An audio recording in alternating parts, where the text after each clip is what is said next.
Hey guys, does it seem like you've tried every single sleep training method out there, but every time you go to put your baby to sleep, they want to wake up and play, or sometimes they're fussy and they want to cry?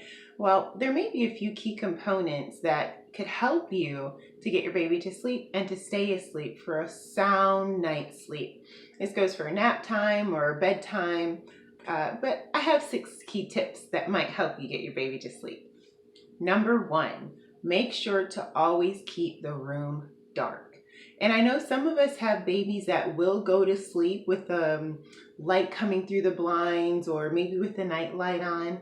But what happens is even if they get lulled to sleep with those lights on and they wake up, if you've ever fallen asleep for a nap and you wake up in the middle of the day and you have sunlight shining right in your eye, you find it really hard to go back to sleep. And babies are no different. So maybe if you don't have blackout curtains in the daytime, sometimes it's helpful to just hang up a blanket over the window. At nighttime, it's not so hard to keep the room dark, but if you want to keep your baby sleeping a little bit later into the morning to give you that extra little bit of private time first thing in the morning, then it's good to do the same thing. Or just invest in some blackout curtains.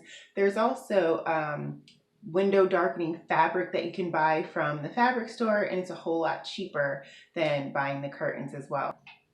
Tip number 2 is to make sure that the room is cool. Now, we all want to keep our babies warm, and we know that, babies have a hard time, especially when they're really young, say under 6 months. They have a hard time regulating their body temperature. And we want to make sure that they're not cold, but you also want to make sure that they're in a room that's well circulated, the air is well circulated, and that they're not going to overheat or start sweating in their sleep. Because once they start sweating and they get really sticky, they're going to start moving around and they'll wake up. They'll just shimmy themselves awake. And then you have to go in and start the whole sleep process over again. Or if they've been sleeping a little too long, you have to start over. You have to just let them be awake, and then they'll be fussy, and it's not a good thing.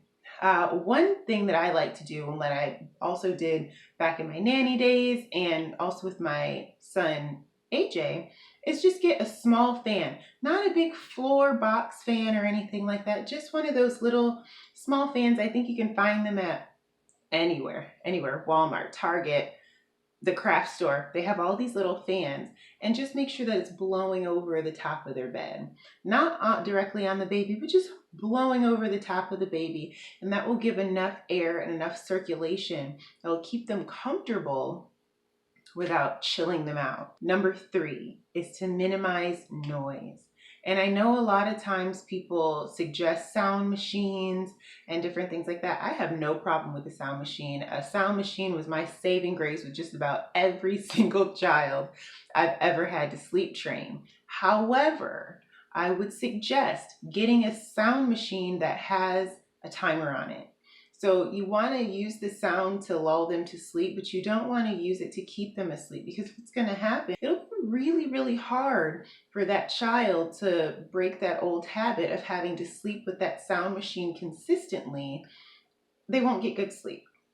And so try to find a sound machine that has a timer on it, and then you won't have to worry about that. Number 4, swaddle baby properly. I made this mistake so many times way back in the day when I was, 13 or 14 years old and was responsible for babysitting my nephew. I thought, he's just like a doll. You just throw the blanket up this way and you flap it over that way and you put him in the bed and they'll be fine. They'll be fine for the moment. But if you have a really, really small baby, they can't settle down without feeling that snuggly warmth.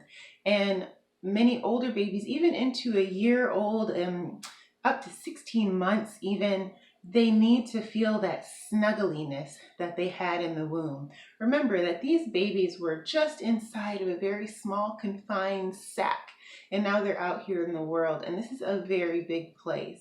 We want to make sure that they feel comfortable and comforted, and that will help them to lull to sleep and to stay asleep.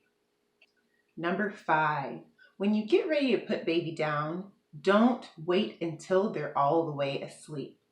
If you think about it, when you fall asleep in your bed, or maybe you fall asleep in your favorite chair.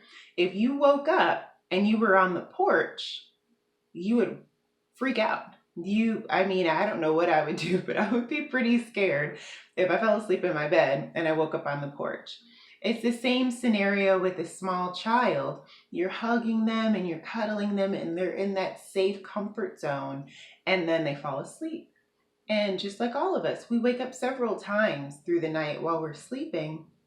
And when they wake up and they're in their crib, it's terrifying. So try to just get your baby to start closing their eyes and really sighing into that sleep, and then place them down before they're completely asleep. So they know where they are, but they're also tired enough that they'll go right to sleep. And my sixth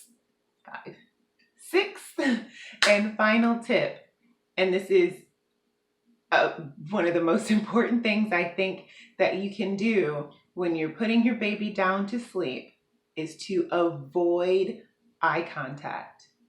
Do not look in their eyes. When you look into a baby's eyes, it signals that you want to engage with them. It says, give me your time. It says, I'm here for you. Let's just spend time together. And now is not the time. Now is the time for them to create some independence and go to bed on their own. So really try to avoid looking directly into their eyes. I know when you're putting them down, you want to make sure that you're not bumping their heads and things like that. And you can look around the baby and it's fine, but try not to peer into their eyes, because they will wake up and they will attempt to engage with you. So those are my tips. I hope they're very helpful to you. Please comment below and let me know what sleep training methods you've tried, if you've tried any, and if you try any of my methods, any of my tips, let me know if they helped you. I would love to know. Thank you so much. Bye.